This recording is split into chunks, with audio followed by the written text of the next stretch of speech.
Last night on Piers Morgan, the same thing that Douglas Murray, Ben Shapiro, Eylon Levy and others have been saying for years has been repeated.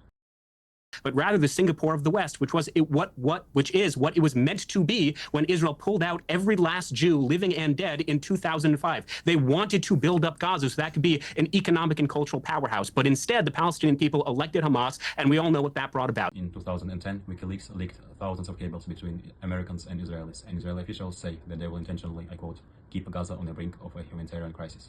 Yes, this is Wikipedia, but you can go to wikileaks.org and see for yourself. In 2006, Doug Weisglass, senior advisor to then Prime Minister, said that Israel's policy towards Gaza was designed to put the Palestinians on a diet, but not to make them die of hunger.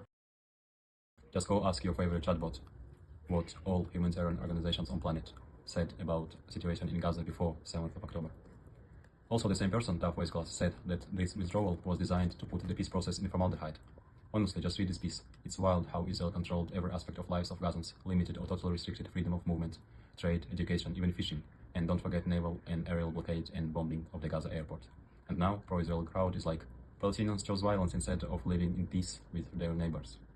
Israel withdrew from the Gaza Strip in 2005 and never wanted to go back. It gave them Gaza. They had the option to turn it into Singapore. They chose to turn it into Mosul. They could have had a thriving state in Gaza after Israel pulled out. What could have happened if instead of educating a generation into wanting to annihilate their neighbors, Hamas in power had spent 18 years building up a state, teaching peace, creating coexistence with their neighbors? I promise you, everyone in the Israeli government, right to left, would love nothing better than economic development of the people surrounding them. Hamas-controlled Gaza Strip is a shit show. And the reality is that it's a shit show because when you make an active decision to keep people in quote-unquote refugee camps for 70 years, as opposed to integrating them into an economy, or as opposed to trying to build things and create foreign relations and build a working government and open your economy and teach people things, like, the reality is the Gaza Strip has, the same physical capacity or better than a multiplicity of countries that do wildly better than it does in terms of the GDP scale, whether you're talking about Hong Kong, whether you're talking about Singapore. Israel would love to do that with the Palestinian Authority. They would love to do that with anyone governing the Palestinians, to provide better economic conditions.